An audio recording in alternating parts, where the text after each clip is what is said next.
Hi, my name is Abhishek Tripathi, man behind this channel Extracts. I'm running this channel for over 5 years and with 300 plus book summaries and counting. If any of my videos helps you out, please like and subscribe and drop your book recommendation in the comment section. Let's dive in. Amir Levine and Rachel S.F. Heller. Attached. The New Science of Adult Attachment and How It Can Help You Find and Keep Love. Have you ever noticed how some people crave closeness in a relationship while others pull away the moment things get too serious? Maybe you felt it yourself, those moments when love feels exciting but also terrifying. I remember in one of my past relationships, I couldn't understand why I constantly needed reassurance, while my partner seemed distant.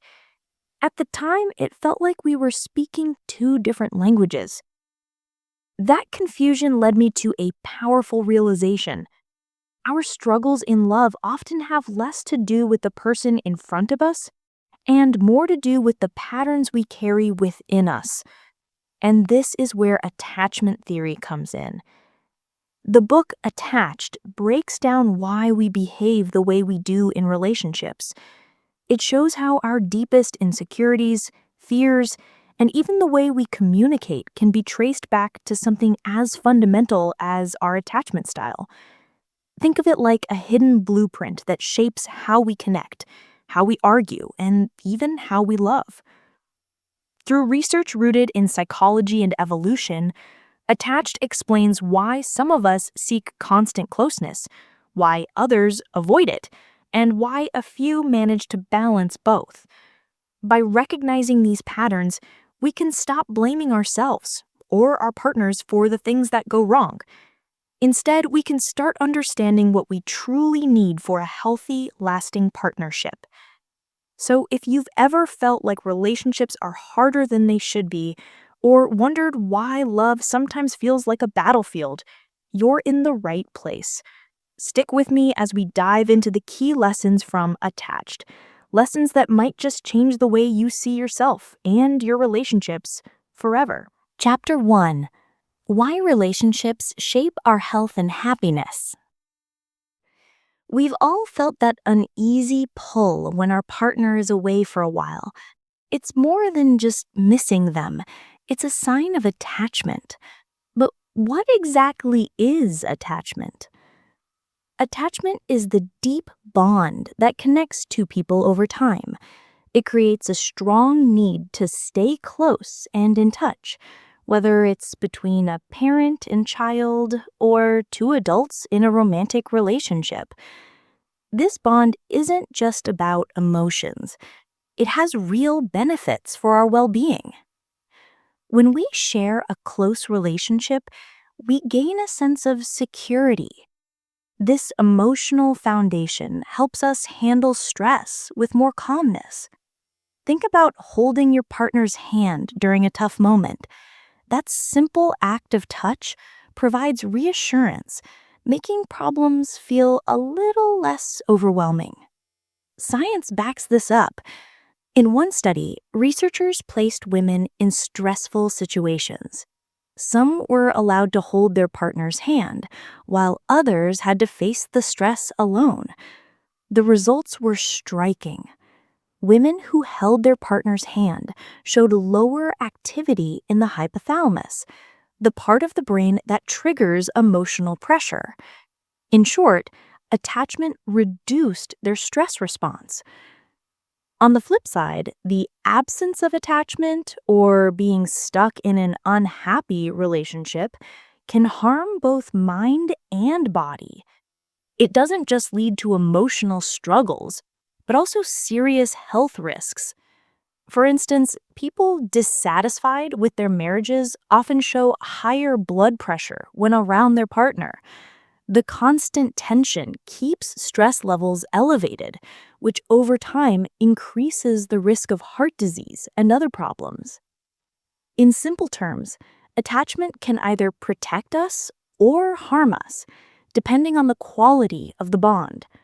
Strong, supportive connections help us thrive, while toxic or broken ones can wear us down, both emotionally and physically. Chapter 2: The Science Behind Why We Need Love. If you've ever been in a relationship, you know the mix of emotions that comes with it. One moment your partner drives you crazy, and the next, you can't imagine life without them. But why do we feel such a strong pull toward love and connection? The answer lies in our biology. From the moment we're born, we crave attachment. This need isn't something we pick up along the way, it's coded in our genes. Thousands of years ago, our ancestors learned that survival depended on connection. Facing predators, harsh conditions, and uncertainty, they stood a better chance when they had dependable partners. Those who built strong bonds survived, had children, and passed down the same drive for attachment that we still carry today. But genetics alone don't tell the full story. Our life experiences also shape how we approach relationships. The way we were raised plays a major role. When parents respond to a child's needs with care, whether it's recognizing hunger, fear, or the desire for affection, the child grows up feeling secure. This early security often translates into healthier adult relationships. On the other hand, if a child doesn't experience consistent care, it can affect their ability to trust and connect later in life. But it's important to note, it isn't always about childhood. Even as adults, difficult or painful relationships can reshape how we see love and influence the way we handle future connections. So, our need for relationships comes from both our evolutionary past and the personal experiences that mold us along the way. In the next part, we'll explore how these differences in needs shape our behavior and why understanding them can make love less confusing and far more fulfilling. Chapter 3: Understanding Anxious Attachment: Why Love Feels Uncertain. We all need attachment. It's a basic human drive, but the way we experience attachment isn't the same. Some people see relationships as a safe place, while others feel constant worry about whether their partner truly loves them. These patterns are what psychologists call attachment styles. Let's talk about one of the most common ones, the anxious attachment style. People with this style are deeply invested in their relationships, but often struggle with doubt. They worry that their partner may not love them enough, or worse, may leave them.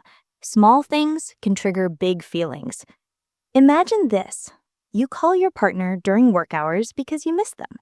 Instead of hearing their voice, the call gets rejected. Instantly, your mind races. Are they upset with me? Do they still care?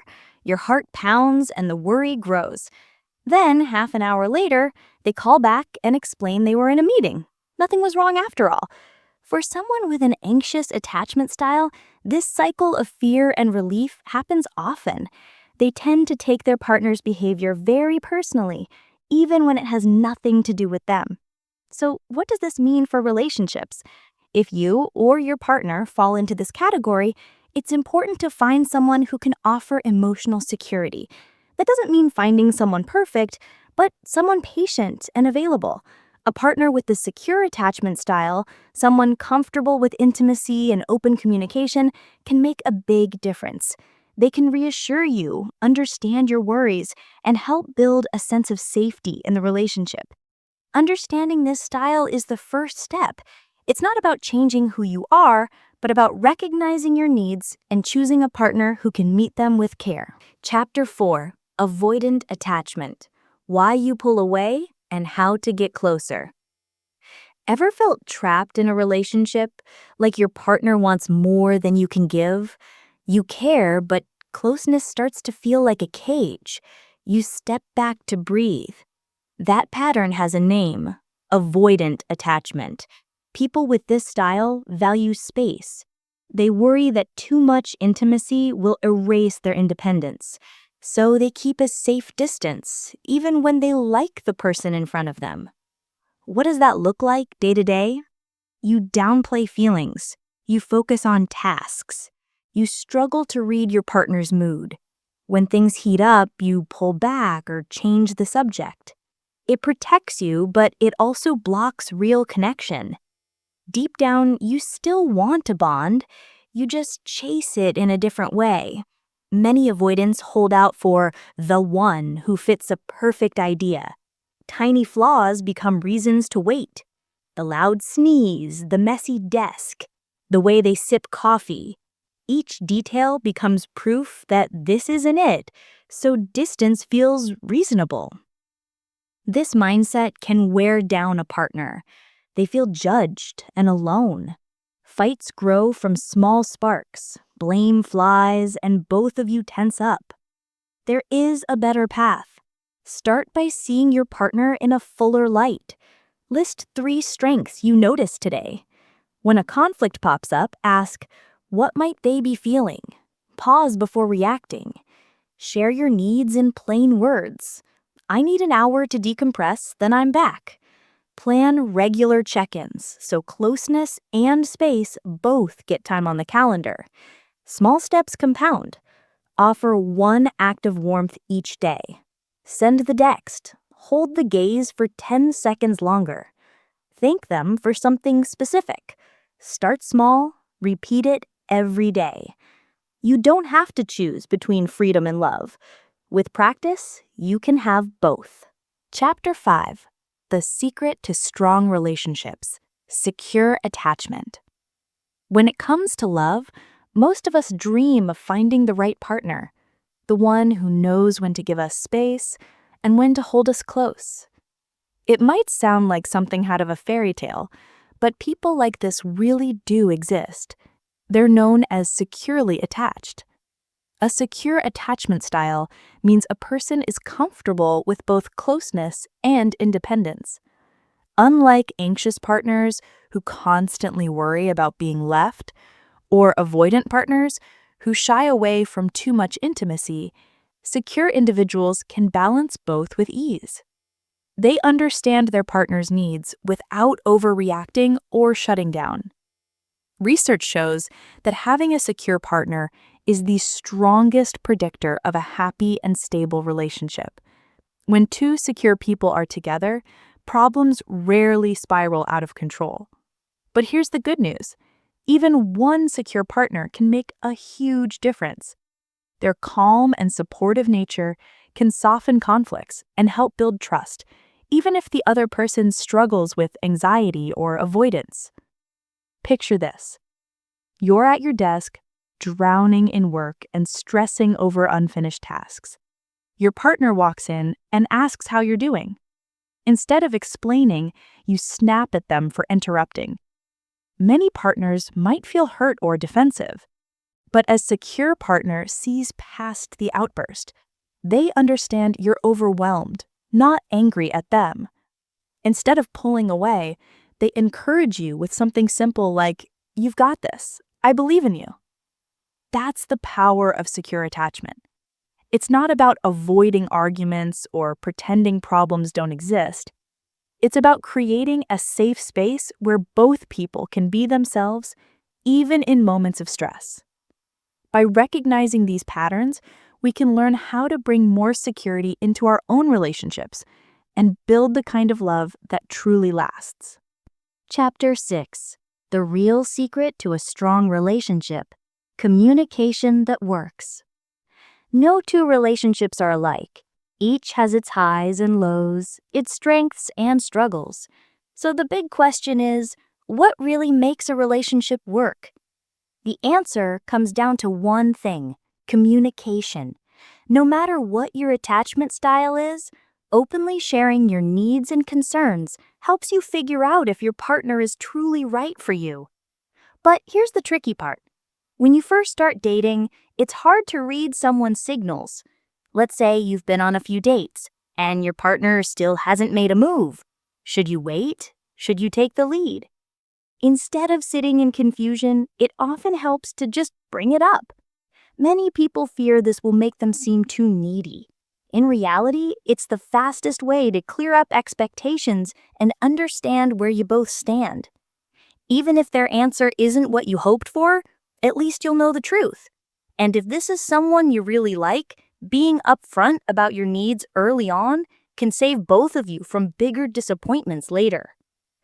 That said, good communication doesn't mean you have to point out every single issue as soon as it comes up. It's more about preventing your worries from piling up until they explode. The key is to express your feelings clearly without blaming your partner. For example, instead of saying, "It's pathetic that you're still talking about your ex," you could say, "When you talk about your ex, it makes me feel insecure. I need to know you're happy with us." This way, you're sharing how you feel while keeping the conversation open and respectful. That's how real understanding and lasting connection begins. Chapter 7: How Healthy Fights Can Make Relationships Stronger. Disagreements are unavoidable in any relationship. But here's something surprising. Fighting with your partner can actually bring you closer and make the relationship stronger. It's not about how often you argue, but how you handle those moments of conflict. The first key is to stay focused on the issue at hand. For instance, if the fight is about grocery shopping, don't drag in old arguments about who does the dishes or takes out the trash. Keeping it specific prevents a small disagreement from snowballing into something bigger. The second key is to care about your partner's feelings during the conflict. Compromise plays a huge role here. Take the example of planning a vacation. You may want lazy days at the beach while your partner prefers sightseeing and activities. Instead of turning it into a win or lose battle, why not choose a destination that offers both? That way you both walk away happy. Conflicts can also become opportunities to strengthen emotional bonds. Often, we assume our partner already knows what bothers us, but that's rarely the case. By clearly expressing what's been weighing on you, whether it's about household chores or feeling overlooked, you give your partner the chance to understand your needs better. This openness not only relieves your frustration, but also helps your partner feel more connected to you. Instead of guessing what's wrong, they now know how to support you. Over time, this honesty builds trust, empathy, and closeness. So, the next time you find yourself in a disagreement, remember, it's not a sign that something is wrong with your relationship. When handled with care and respect, conflict can be a path to growth, deeper understanding, and lasting happiness for both of you. Chapter 8: The Secret to Happy Relationships. Why Attachment Styles Matter. We've all seen the classic Hollywood love story. Two people fall in love, face a few challenges, and then ride off into the sunset, as if love alone can fix everything. But real life doesn't always work that way. Love is important, yes, but it's not enough on its own. Here's why. Not everyone has the same emotional needs in a relationship. Some people crave closeness and constant reassurance, while others value space and independence. These differences are often explained by what psychologists call attachment styles. And when certain styles mix, things can get messy. Take, for example, someone with an anxious attachment style falling for someone with an avoidant style. One wants closeness, the other pulls away. The result? A relationship that feels more like a roller coaster than a safe space. These opposing needs don't just affect day-to-day interactions, they spill over into the big questions too. Marriage, kids, or even long-term commitment can become points of conflict when both partners want completely different things. So, what's the real key to a happy relationship? Finding a partner who can meet your needs and being able to meet theirs too. That doesn't mean the relationship has to be perfect. It simply means both partners understand and respect what the other person requires to feel secure. The best way to get there is through honest communication. Talk openly about what you need, listen carefully to what your partner needs, and see if you're on the same page. And if you realize your needs are fundamentally incompatible, don't force it. Sometimes the healthiest choice is to walk away and find someone whose expectations align more closely with yours. That's not failure. It's how real, lasting happiness in relationships is built. Conclusion. So when it comes to building a long-lasting relationship, don't just leave it up to chance. Love isn't about luck. It's about awareness and effort. The first step is understanding yourself, especially your attachment style. Once you know what you truly need, you can find a partner who's capable of giving you the love and support you deserve. Here's something practical you can start doing right now. If something bothers you in your relationship, speak up. Don't let small problems pile up until they turn into something bigger. Honest, direct conversations are the foundation of trust. When you share how you feel without blame or distraction, you give your partner a chance to work with you, not against you. Together, you can actually solve the problem instead of letting it eat away at your connection. And don't forget, self-awareness is just as important as communication. Take some time to figure out your own attachment style. Are you more anxious, avoidant, or secure? Once you know that, you'll not only understand yourself better, but also be able to communicate your needs more clearly. That makes it easier to create a relationship where both partners feel valued and understood. So, if you're serious about creating stronger, healthier, and happier relationships, start with yourself. Learn, grow, and communicate, because that's where lasting love really begins. If you found this video helpful, don't forget to hit the like button. It really helps support the channel. Subscribe for more insights into relationships and personal growth. And turn on the notification bell so you never miss an update. And I'd love to hear from you. What's your attachment style? Drop it in the comments below and let's start a conversation. Until next time, take care of yourself and your relationships. Hey, thanks for watching. If this book summary adds value to you, hit the like button, subscribe, comment your thoughts, and share with someone who love it too. And don't forget to sign up our weekly free newsletter for one-page summary of this book. Thanks for watching. Have a great day.